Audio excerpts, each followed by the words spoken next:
How's everyone doing? Mask here. Today I want to talk about the KC Cup. Finally, I am happy with an event. I really enjoyed this. The meta was great.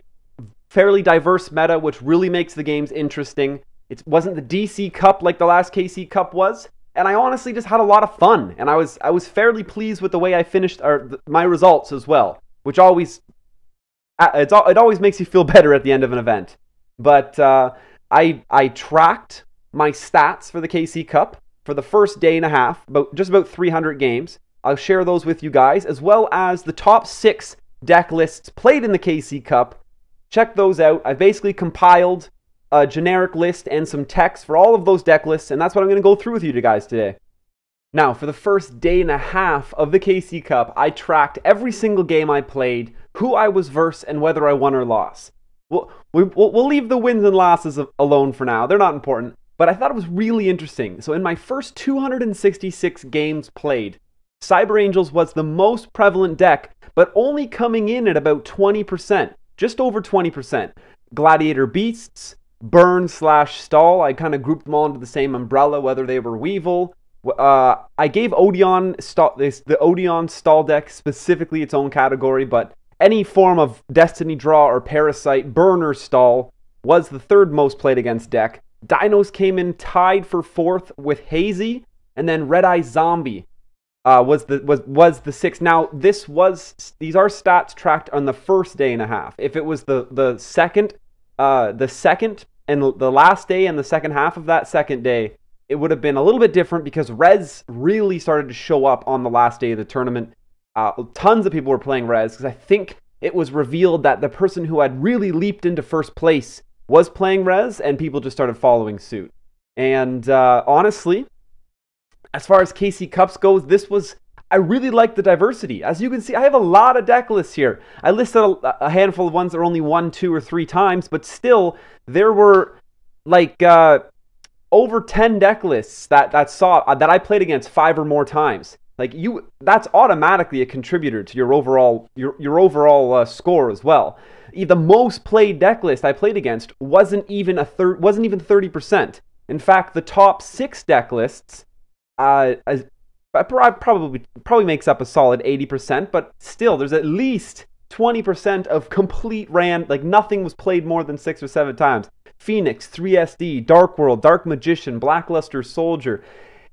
It was pretty neat. I quite enjoyed the diversity of this meta. There wasn't anything that extremely pissed me off to play. I mean, Burn is Burn. You go against Burn, at least we've all been there. Destiny Draw Burn. It kind of sucks, but it's nothing like the Cyberstein Ojama lockdown that we had from the last KC Cup. That made you want to crawl into a hole, throw your phone across the room, smash your head off a wall.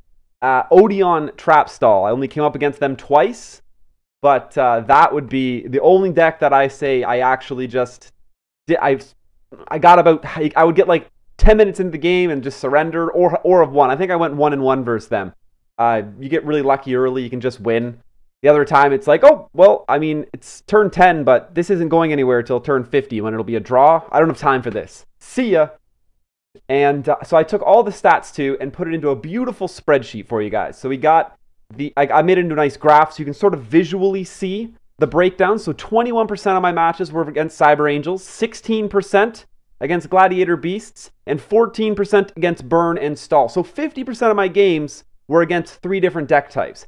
Now that, as far as the KC Cup goes, that is so important to know. So midway, I have the ability to start teching my decks, and 50% of the time, I'm against CA, Glads, or Burn. Now this made it pretty tough though. What counters CA? Wall of D.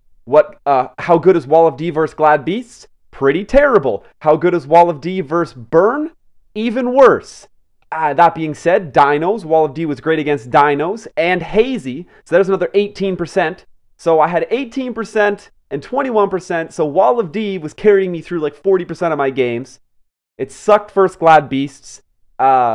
Floodgates were phenomenal. Floodgates really shut down just about every deck list. There's not much that Floodgate wasn't good against. This whole tournament, I pretty well suggested anyone to have 2 to 3 Floodgates in any deck. But I saw a bunch of neat stuff. The Blackluster Soldier decks that were popping out this tournament were insane. Dark Worlds kind of just pissed you off to play. It was always Taya, Dual Standby, Dark World, and they were one of my least favorite decks to play against. I really didn't see many Magnets, Ancient Gears. But yeah, I really enjoyed tracking these stats, and it's something I definitely suggest any of you to do in a tournament like this, because it's super important. You need to be able to adjust as it goes. It's not often one deck is going to carry you from the start of the tournament to the end. Like, that's just really rare, especially because, like the KC Cup, most of these have an MMR system now, where you're only really playing against people that are relatively close to your ranking. So that being said, as people find out what you're playing, as you find out what other people around you are playing, and obviously the people playing decks that work are going to make it higher, and then you're going to only be playing against those decks. So you cut out a lot of the crap the higher you get. Most of the crap here I encountered, this was first day and a half tracking, when you're really bunched up with the most people. So you're seeing a wide variety of deck lists. Now, that being said, obviously Cyber Angels, Gladiator Beasts, Burn/Stall, Dinos, Hazy, and Rez were the top 6 deck lists in this KC Cup. They were the ones you saw the most if you were playing. And I'm gonna go through all 6 of those and sort of talk about a general deck list, techs, different method, or sort of go over like a general deck list for all of them, what kind of techs I saw during the tournament, and just sort of how to play as them or against them. And let's start it off with CA. So I got Saffira Cyber Angels, obviously. Since the Cyber Angel nerf, we've put Saffira in most of these decks. This is a pretty general deck list. You got the triple Saffira. We're running triple Ben 10, Ida 10, 1 Dakini, so we can also run 1 Mar. This deck doesn't run much back row protection, so having Mar, having those 3 hymns are really important to keeping yourself on the board, especially versus Gladiator Beasts.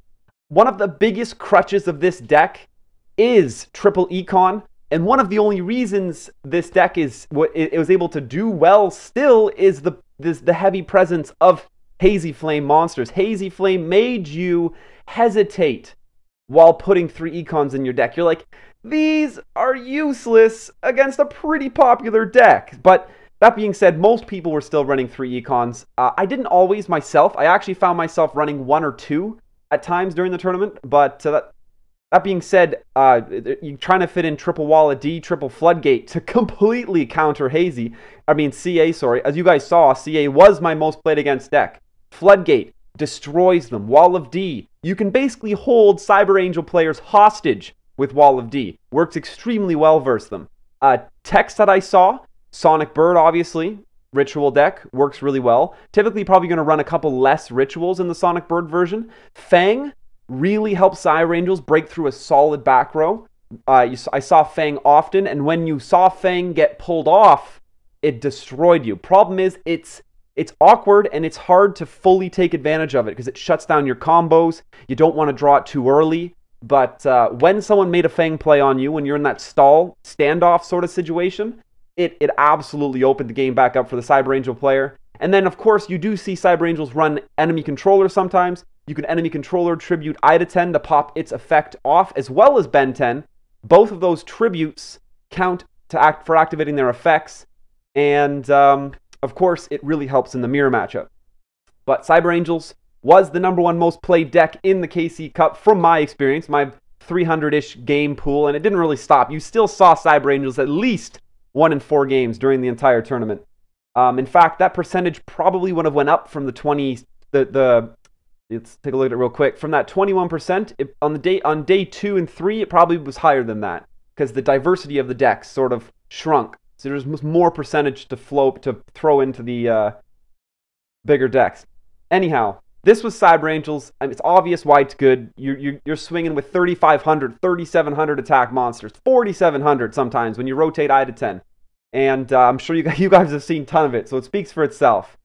How about some Dinos? Now, Dinos made a huge comeback in the last little bit after getting the Salamandra from the Tag Duel event.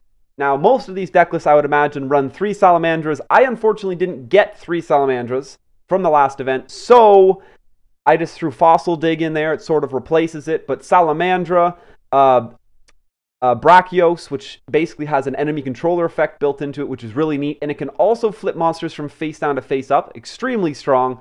Hydrogeddon, obviously. Second you get one kill with Hydrogeddon, it's popping off, summoning more out of the deck.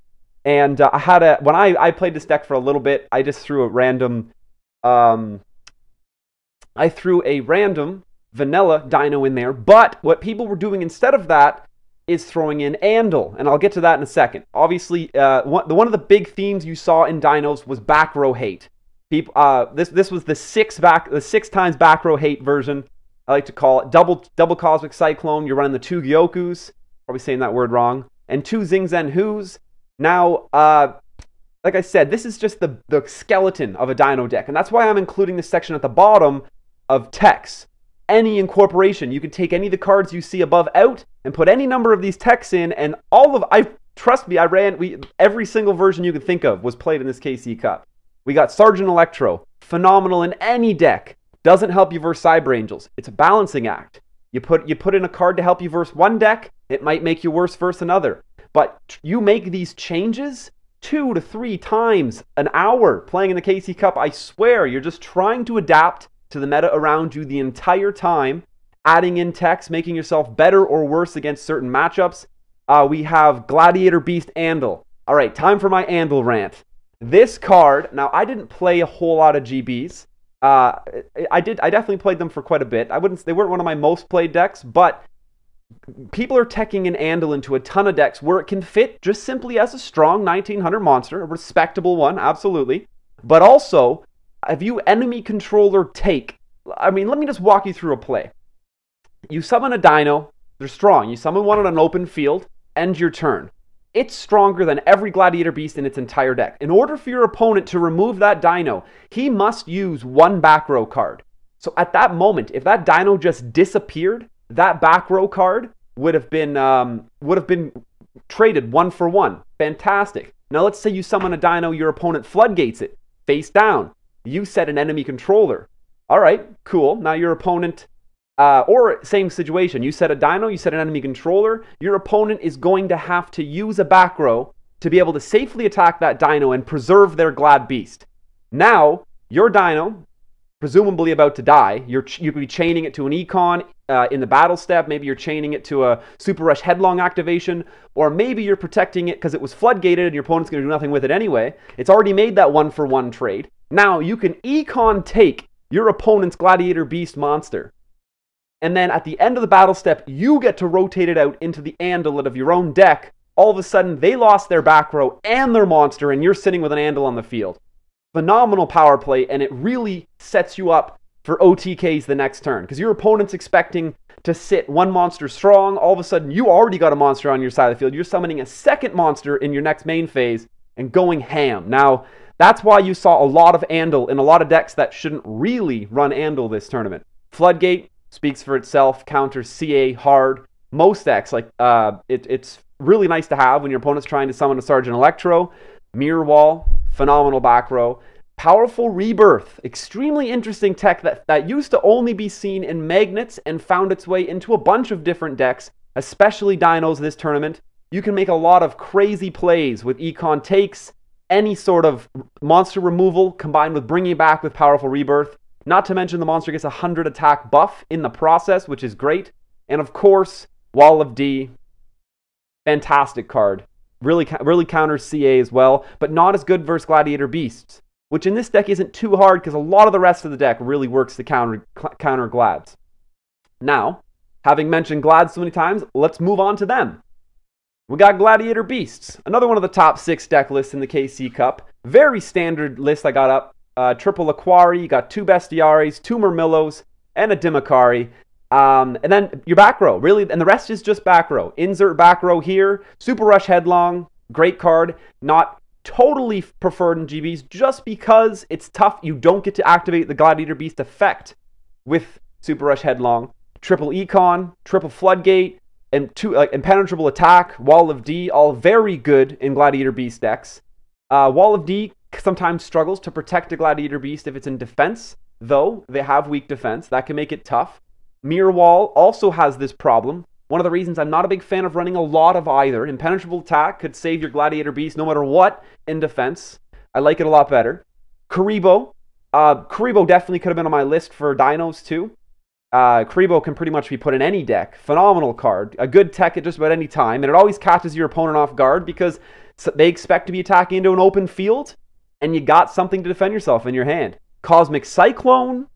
Back row removal. Goes 1-for-1 with just about any card. If you use it properly, you use it in an opportunity where your opponent's not going to be able to get anything from chaining to it. It's guaranteed 1-for-1. And the 1,000 life points, I mean, life points in most games, except against Burn, are overrated. You either have control of the game or you don't. Not often you're like, oh, I'm just going to sneak in this win here, and then my opponent could potentially beat me next turn. So the 1,000 life point cost doesn't typically cross your mind too often about the Cosmic Cyclone. Zing Zen Hu, I ran into a couple of those on GB players. Locking down your back row. Zing, you've all had that Zing get popped in your main phase after you set 2 cards, and it makes you die inside. Your stomach flips upside down. Only backside to Zing is it's basically a 0. It's a 1-for-0 if your opponent has the ability to remove it. Your opponent trades especially with a Bestiary. For example, versus Glad Beasts. If your opponent still manages to rotate a Bestiary out, they pop that Zing, all of a sudden the Zing did nothing. You get your back row back. Curse of Anubis, Windstorm, both great cards. Curse of Anubis especially because Curse can stop one of your own attacks mid-attack. If, let's say, your opponent chains a Super Rush Headlong, an impenetrable attack, Curse all of a sudden says, okay, battle phase over. Your monster does get left in defense, though, for your opponent's next turn, but sometimes that can be a lot better than it already being dead, especially in Gladiator Beast sense, because you can always protect that monster and get a rotation off on your opponent's turn. So that's Glads. We saw a ton of Glads, once again. I think all of these top 10 deck lists, or top 6, sorry, deck lists, were basically 10% or more as far as seeing them played. But after Gladiator Beasts, let's move on to Hazy / Fire Fist. Now this is a hard category for me. I don't have a ton of experience on Hazy myself, but I saw an absolute ton of it in this tournament, so I'm very familiar with the deck now. Now, with the list pulled up in front of me as a reference, so it's a little easier, something I saw I saw a ton of beatdown Hazy. In fact, I only think one time in the entire tournament did someone use a Soul Exchange on me, and that was it, only once. I mostly saw Brotherhood of the Fire Fist Raven, as that's the yellow card, the yellow rare Fire Fist card you see in the list on the right. It's an 1800 defense monster, and when it's sent from the field to the graveyard, no matter how it's sent there, whether it be a tribute, a destroy, yeah, that's it. Well, or even just sent from a Dakini effect. Those are really the 3 ways something can be removed from the field. Just not banished, obviously. Banished wouldn't activate its effect, but you get to set a fire formation spell or trap card directly from your deck. And when this card's face up on the field, fire formation spell cards cannot be destroyed by your opponent's card effects. Now, big Hazy play would be just to set this card on your and end your turn. Obviously, extremely risky versus Cyber Angels. And there was a lot of matchups in this tournament where you didn't know if you were against Gladiator Beasts or Cyber Angels. A lot of them make their decks look the same, running similar characters. They both can be run on balance or restart. If they do restart, you obviously know who you're playing against, but everyone was running 5 side deck cards, which, to touch on as well, something I definitely suggest you to do, it sort of hides the deck that you're playing. Does a great job. Now, risky to do against Cyber Angels, but a big play, you either set some back row, maybe you had a Kribo in hand, so you're not scared of the Cyber Angel matchup, and you set this card. And then when he goes to the graveyard, you pull out a Gyoku or you either pull out a Gyoku or the Tensu, which is the other spell card in this deck. Tensu allowing you to do a double summon, basically, once a turn. And the Gyoku locking down your opponent's back row, which is fantastic. Now, with Gyoku on the field, Brotherhood of the Fire Fist Coyote can be special summoned from your hand, and it is a 5-star monster already, so you can get that special summon off, get Hazy or Perryton off, pop Perryton into double Hazy. Crazy power play on turn 2, often on turn 2 or turn 3. Sorry, more turn 3. Often on turn 3, you were seeing Hazy players with a full field, beatdown activated, swing at you with 3,000 attack monsters, and if you didn't have a wall of D down, they were running you straight over. And that being said, I feel like this is certainly almost two deck lists. You're either running this really beatdown heavy Fire Fist Hazy deck, or the traditional one, which I've kind of included all the tech cards on the right side of the screen here for. You got your Flame Tiger, your K9 Sergeant Electro can be teched into just about any deck. Obviously, Soul Exchange, classical card in the Hazy lineup. Super Rush Headlong, Enemy Controllers, Floodgates, Wall of Ds, Beast Rising, and Hazy Glory. Obviously, your traditional Hazy Flame being Soul Exchange, Flame Tiger, K9 Beast Rising, and Hazy Glory. Now, very much a different deck than the Brotherhood, but the concept's the same. You're playing with monsters that can't be targeted with card effects, and they have their own strength. The weakness of this beatdown version, as opposed to the Beast Rising version, is you can't get your monsters as big. You don't have a way of getting a monster higher than about 3,100 attack, I believe. Triple beatdown adds 900. 3,600, yeah. Well, so like 3,000 is your attack cap. So if you don't have an enemy controller in your deck, and your opponent gets out a Dakini at 3,700 or more attack, you're actually kind of out of luck. There's not much you can do. This deck is going to get beat by an I to 10 buffed Dakini pretty handedly. Now, that being said, it really shuts down any deck that relies on a lot of targeting, like Gladiator Beasts have an extremely hard time with it. Anyone who are running 3 enemy controllers, they're almost useless. So sure, you have a couple Brotherhood monsters to target, but they're not typically on the field for long, and they're not really even the focus or the strength of this deck. Now, that was Hazy. Moving on, then this is one deck that showed up a ton in the latter half of the tournament. Red Eyes Zombies. Huge show up. Mostly running straight to the grave, honestly. Straight to the grave with Storm. It just makes you get so much value out of Storm. If you're chaining a Red Eye Spirit, you could be chaining an enemy controller. The number of times my opponent had a Red Eye Spirit set, they would then activate Storm and chain an Econ into the Storm activation. Econ taking my monster, chaining Red Eye Spirit. That's a triple back row removal, bombing my entire back row, and they don't even have a monster left on their side of the field to chain to. Actually, it just gets crazier than this. Let's me walk you through a scenario. Your opponent has a Gazuki on the field, all right? This happened to me multiple times. Like turn 3, their turn 1, they played Gazuki. They set res. Maybe they did an Insight, sure. Insight play, res, or Red Eye Spirit set, and they got a Gazuki. That's it. And then on turn 3, they activate Storm, chain Red Eye Spirit, chain enemy controller, sacking their Gazuki, and targeting my one monster I got on the field. And that's it. They have no monsters on the field. There's nothing for me to chain my cards to. When everything starts resolving, it's too late to do any of your activations. They pull a res out of the grave. They have my monster. And then they activate Gazuki's effect too sometimes and bring a third monster onto the field. My entire back row is just blown up by Storm. And they attack you with 3 monsters for the win. There was so many... I mean, I call that getting sacked. Like, they just instantly won as Red Eyes. You got the Bacon Saver to protect you. This just turned out to be one of the most consistent and one of the strongest decks in the tournament. Many people I know that basically played this deck the entire time. Tons of the top people on the ladder just played a ton of res.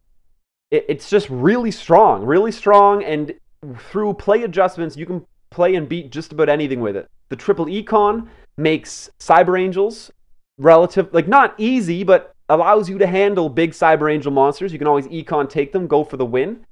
But now going to more techs, obviously you could also run in the beatdown skill. Straight to the Grave definitely was shining as the stronger version in my mind, though. With 1900 Samurai Skull, 1900 Gazukis, you swing over Laquari against Gladiator Beasts. That's an extremely important thing to note. Laquari not being able to free trade over Gazuki or Samurai Skull if they're both just on the field, requiring the Gladiator Beast player to use some method of back row in order to successfully make that attack. Gladiator Beast Andal, you saw teched into the Red Eyes decks for the same reason as Dinos. Econ take countering that Gladiator Beast players. Floodgate Trap Hole, great against Hazy, great against CA, great against just about anybody, to be honest. Not so great against Gladiator Beasts. I always struggle to find value in my Floodgates against Glads. I mean, obviously, if you're able to clear the monster next turn, fantastic. But they can still revive that monster with some sort of protection. And sometimes you don't get that 1-for-1 value out of your Floodgates against Glad Beasts.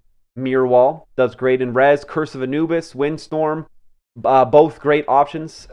Curse of Anubis, probably the stronger of the two right now. You're going to see a lot of that. You don't see much Windstorm anymore. But Red Eye Zombie dominated the top half of the bracket. I know one of the people that placed either first or second played Red Eye Zombie from around 40,000 points up to about 60-something thousand before they switched to Dinos to continue that climb up to about 73.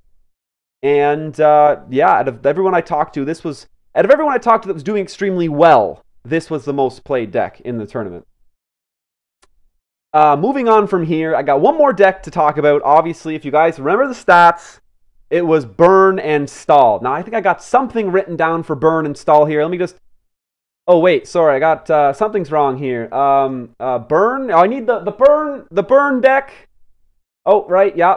You know what? I really liked this better. Burn, man.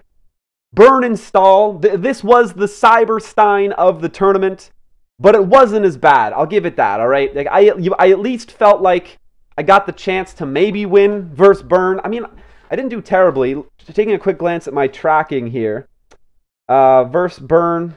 I mean, it looks pretty even. I pretty much win traded with Burn, to be honest. This isn't a Burn list. Instead of writing out a list, some people ran 30 card lists, 20 card lists. I just sort of sifted through the cards and through everything that I've seen in Burn. Lava Golem, obviously. It's a 1-for-2 trade. You're going to knock out 2 of your opponent's cards. It's instantly a 2-for-1, and you're burning your opponent 1,000 points per turn. But you do need to have a method of shutting down that Lava Golem. But I gotta say, the number of times, actually it only probably happened twice, but 2 times where I really cried, my opponent had a Draining Shield set. After giving me Lava Golem, you turn it into attack, you go for that attack, and you just cry. I did forget a card to add to this list. I knew I was going to. I don't have a lot of experience playing as Burn myself. I can't really bring myself to do it. But Temple of the Mind's Eye, the field spell Temple card that makes all battle damage done to anybody 1,000, and the Inaba White Rabbit, the spirit that can direct attack, as well as the Manta Ray that gets banished after successfully direct attacking. Those are 3 more cards that should have been on this list. Basically, all things that I've seen in a Burn list. You got the Dog, or the Sword of the Deep-Seated for anti-deck out. Golden Ladybug heals the crap out of yourself while you're stalling. Amazonas Warrior, you use it to help close out a game through damaging your opponent. You got Decider, which started showing up a ton, actually, to counter Hazy Flame as they started making a pretty big appearance on day 2. Decider cannot... your opponent cannot declare attack with any Hazy monster if you have Decider on their field, because he simply can't be targeted by, I think it's 6-star or more monsters, which all the Hazy Flame monsters are.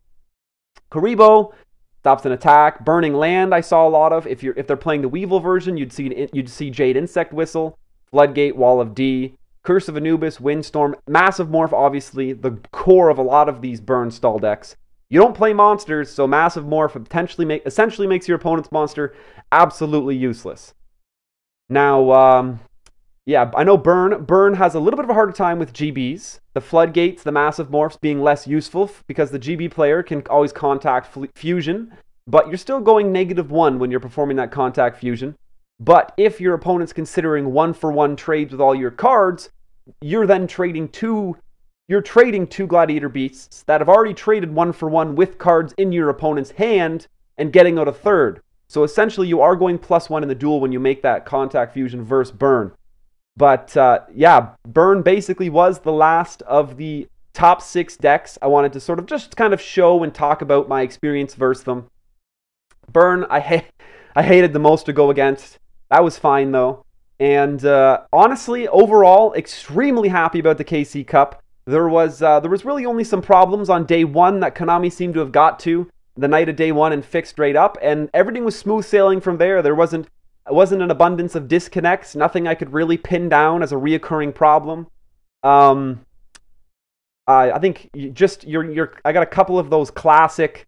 Oh, I'm about to win the game, and for some reason I'm losing to a time limit loss. I still don't really know the origin of that, and I just hope it's something Konami can completely get rid of, because it certainly feels like I'm being cheated out. I think maybe 3 wins in the tournament. I got time limit losses on my turn when I'm about to swing for lethal.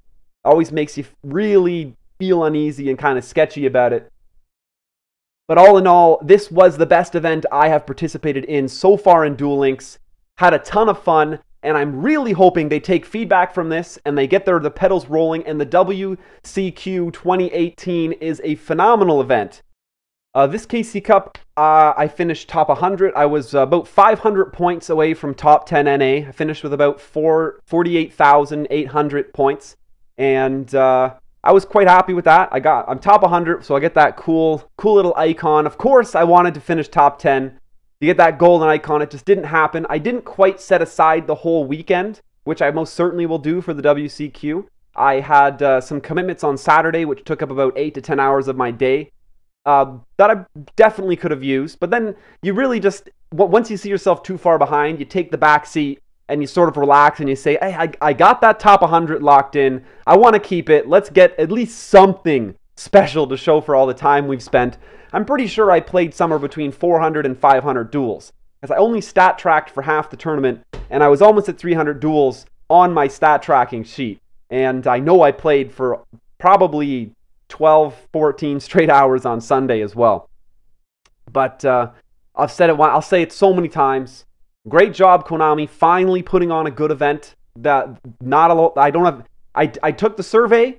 I checked the boxes and I said, good job, and sent it off. I didn't really have any negative feedback. I enjoyed the meta, and there just wasn't the issues just weren't there. It wasn't the DC Cup like the last KC Cup was. And I'm honestly so excited for the World Championship qualifiers that they are going to be crazy awesome. And yeah, stay tuned. I'm probably going to go through all these deck lists and give them all their own individual highlight, where I go dive a little bit deeper into the deck lists themselves and talk about plays they make, show some plays, probably throw a game or two in there as examples of the deck, and talk about its strengths and weaknesses in particular with matchups and stuff. So I'll probably have 6 different KC Cup deck videos as well coming up in the next week or two. Hopefully this week. I'm going to do my best to try to put out one a day.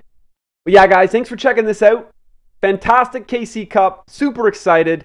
I did really well, actually. I was quite happy with this and my performance in it. Almost hit 50k. I never quite hit 50k DP. And if I did, I would have finished top 10 NA. I think I probably ended up like 11th, 12th, maybe rank 13. I was within 1 win, but I just couldn't go for it. I was like, yeah.